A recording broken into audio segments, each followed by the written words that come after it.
आदरणीय अभिभावकों और प्यारे विद्यार्थियों, आप सभी को जेटीसी इंस्टीट्यूट की तरफ से सादर अभिनंदन। प्यारे दोस्तों, कोरोना रूपी महामारी ने हम सभी को हिला के रख दिया है, जिससे शिक्षा का क्षेत्र तो बहुत अधिक प्रभावित हुआ है। कोरोना ने तो शिक्षा रूपी क्षेत्र को बदल के ही रख दिया है। कोरोना ने यहाँ तक कि शिक्षा के संपूर्ण जगत को हिला के रख दिया है। जहां तक मुझे लगता है कि आने वाले समय में यह शिक्षा का जो बदला हुआ स्वरूप, जो ऑनलाइन एक प्लेटफॉर्म के रूप में आ रहा है, वो बढ़ता ही जाएगा।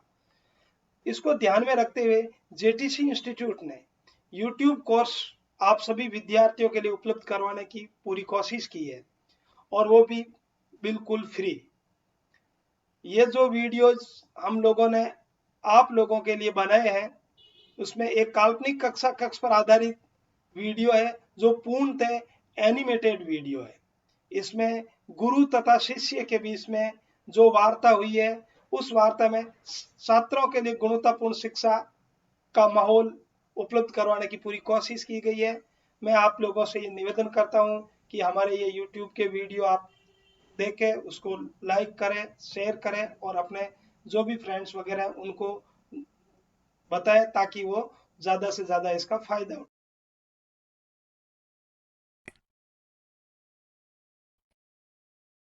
क्या तुम जानती हो, मेरे पिता मधुमेह से पीड़ित हैं। ओह, क्या तुम्हारे दादाजी को भी मधुमेह था? मैं नहीं जानती, पर तुम ये क्यों पूछ रही हो?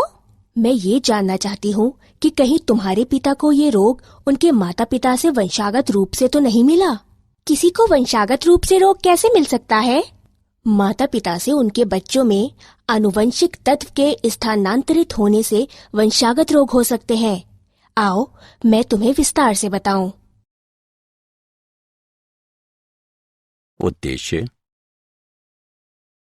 इस पाठ के अंत में आप निम्न करने में सक्षम हो जाएंगे। आनुवंशिक तत्व के रूप में डीएनए की खोज को समझना, पॉलीन्यूक्लियोटाइड श्रृंखला डीएनए तथा आरएनए की संरचना को समझना, केंद्रीय सिद्धांत यानी सेंट्रल डॉगमा की पहचान करना, केंद्रक में डीएनए की पैकेजिंग को समझना, ग्रिफिथ के रूपांतरण सिद्धांत को समझना, हर्शे एवं चेस के प्रयोग को समझना और डीएनए तथा आरएनए के बीच अंतरों को पहचानना। डीएनए की आनुवंशिक तत्व के रूप में पहचान।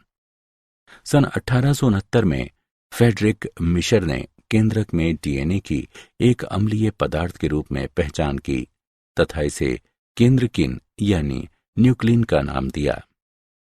मॉरिस विल्किंस एवं रोसोलिंड फ्रैंकलिन ने एक्सरे द्वारा डीएनए की क्रिस्टलोग्राफिक छवि प्रस्तुत की। एरविन चारगाफ ने बताया कि द्विरज्जुक डीएनए में एडेनिन व थाइमीन तथा ग्वानिन व साइटोसिन के बीच अनुपात स्थिर व 1 के बराबर होता है।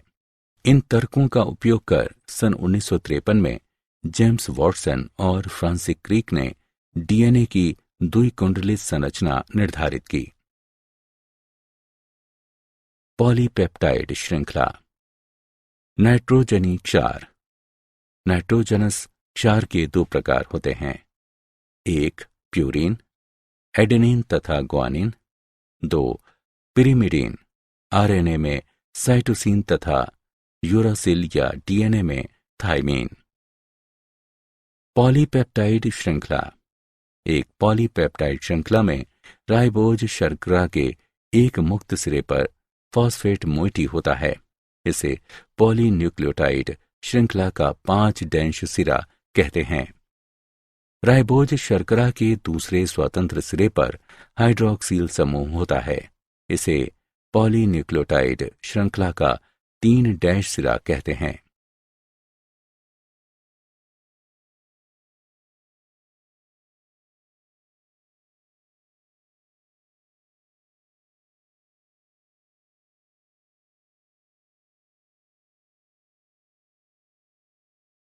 डीएनए की संरचना। डीएनए 2 न्यूक्लियोटाइड श्रृंखलाओं का बना होता है, जिसका आधार शर्करा फॉस्फेट का बना होता है। दो बहुलक प्रति समानांतर चलते हैं। एक बहुलक की ध्रुवता 5' से 3' होती है, जबकि दूसरे बहुलक की ध्रुवता 3' से 5' होती है। दोनों बहुलकों में पूरक आधार युग्मन होता है, जहां क्षारक युग्म हाइड्रोजन बंधों से बंधे होते हैं। दोनों श्रृंखलाएं दक्षिणावर्ती ढंग से राइट हैंडेड फैशन कुंडलित होती हैं। एक कुंडली में प्रत्येक 0.34 नैनोमीटर के बाद क्षारक युग्म होते हैं और प्रत्येक 3.4 नैनोमीटर के बाद कुंडली घूम जाती है। प्रत्येक घुमाव में लगभग 10 क्षारक युग्म होते हैं। दुई कुंडली में एक क्षारक युग्म दूसरे क्षारक युग्म पर स्थित होता है। मूल सिद्धांत, सेंट्रल डोग्मा। मूल सिद्धांत का अर्थ निम्नलिखित ढंग से आनुवंशिक संकेत का प्रवाह है। डीएनए, आरएनए, प्रोटीन, और इस सिद्धांत का प्रतिपादन फ्रांसिस क्रिक ने किया।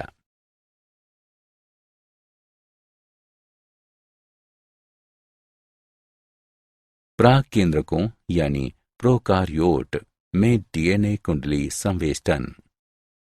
एक प्रारूपी स्तनधारी कोशिका में डीएनए द्वि कुंडली की लंबाई 2.2 मीटर होती है। एक छोटे से केंद्रक में इसका समावेश कैसे होता है? एक प्राक केंद्र की कोशिका में डीएनए।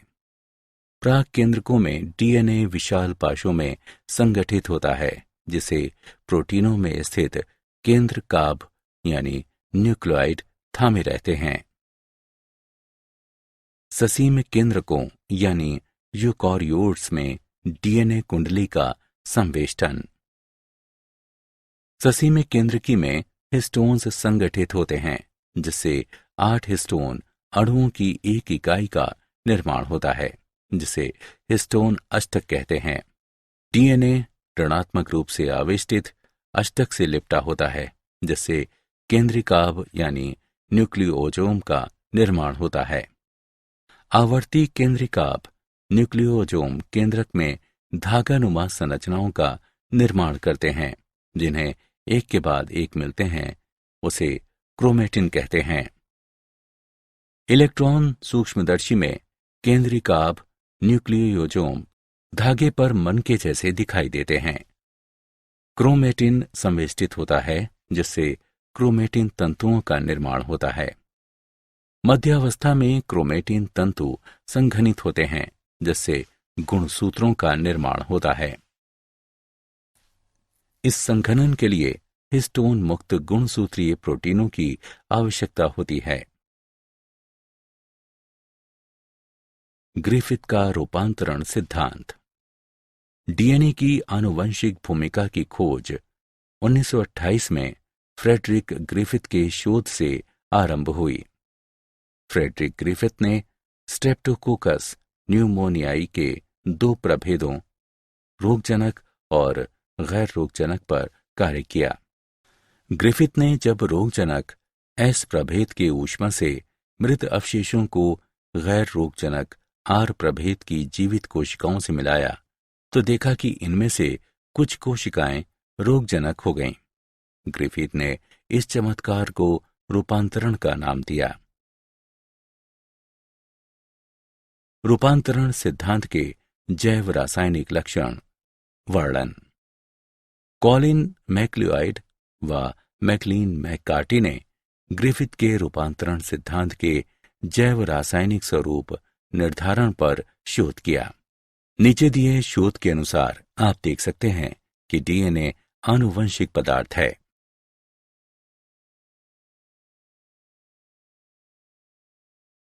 हर्शे चेस प्रयोग। सन 1952 में अल्फ्रेड हर्शे और मार्था चेस ने अपने प्रयोगों से सिद्ध किया कि डीएनए T2 नामक जीवाणु भोजी फाज का आनुवंशिक तत्व है। उन्होंने कुछ विषाणु रेडियोधर्मी फास्फोरस रेडियोधर्मी डीएनए उत्पादक से युक्त एक साधन पर और कुछ अन्य रेडियोधर्मी गंधक यानी रेडियोधर्मी प्रोटीन उत्पादक युक्त साधन पर उगाए। रेडियोधर्मी विभोजियों को ई कोलाई जीवाणु से चिपक जाने दिया गया। पाया गया कि रेडियोधर्मी डीएनए से युक्त विषाणु से संक्रमित जीवाणु रेडियोधर्मी थे, जबकि रेडियोधर्मी प्रोटीन से संक्रमित विषाणु में डीएनए नहीं था। इससे स्पष्ट होता है कि विषाणु से जीवाणु का प्रेषित तत्व डीएनए था। आनुवंशिक तत्व के गुण। एक आनुवंशिक रूप में कार्य करने हेतु एक अणु का निम्नलिखित मानकों को पूरा करना आवश्यक है। उसे प्रतिकृति बनानी चाहिए, उसे रासायनिक और संरचनात्मक स्तर पर स्थिर होना चाहिए, उसमें उत्परिवर्तन की संभावना होनी चाहिए, उसमें स्वयं को मेंडलीय लक्षणों के रूप में प्रकट करने की क्षमता होनी चाहिए।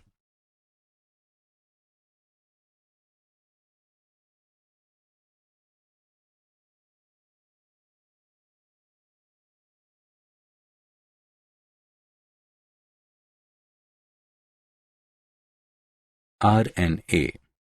आरएनए पहला आनुवंशिक पदार्थ था। जीवन की आवश्यक प्रक्रियाओं एवं प्रोटीन संश्लेषण तंत्र का विकास आरएनए से हुआ। आरएनए आनुवंशिक तत्व के साथ साथ एक उत्प्रेरक के रूप में कार्य कर सकता है। एक उत्प्रेरक के रूप में आरएनए प्रतिक्रियाशील और अस्थायी था। इस तरह आरएनए के रासायनिक रूपांतरण से एक स्थायी आनुवंशिक तत्व के रूप में डीएनए का विकास हुआ।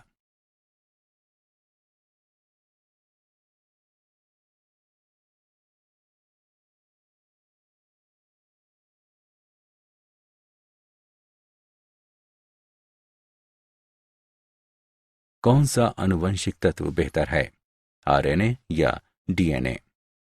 आरएनए और डीएनए के कुछ लक्षण हैं। इस तरह आरएनए आनुवंशिक संदेश के संचरण के लिए बेहतर है, किंतु अपेक्षाकृत अधिक स्थिर होने के कारण डीएनए आनुवंशिक संदेश के भंडारण हेतु बेहतर है। क्या आप जानते हैं, पूर्व निर्मित डीएनए बहुलक तथा चारों डीऑक्सी न्यूक्लियोटाइडों की थोड़ी सी मात्रा से डीएनए का संश्लेषण किया जा सकता है।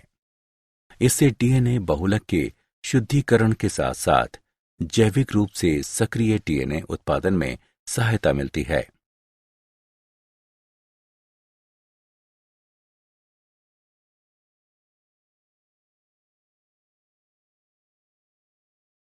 सारांश। आइए हमने जो कुछ सीखा है उसे संक्षेप में दोहराएं। डीएनए आनुवंशिक संदेश का संग्रह करता है। आरएनए अधिकांशतः आनुवंशिक संदेश के अंतरण और अभिव्यक्ति में सहायता करता है। डीएनए रासायनिक एवं संरचनात्मक रूप से अधिक स्थिर होने के कारण एक बेहतर आनुवंशिक तत्व है। डीएनए 2 पॉलीपेप्टाइड श्रृंखलाओं से बना होता है। डीएनए कुंडली के क्षारक युग्म आपस में हाइड्रोजन बंध द्वारा जुड़े होते हैं। डीएनए कुंडली में पूरक आधार युग्मन होता है। फ्रेडरिक ग्रिफिथ ने प्रयोगों के आधार पर रूपांतरण सिद्धांत का हल निकाला।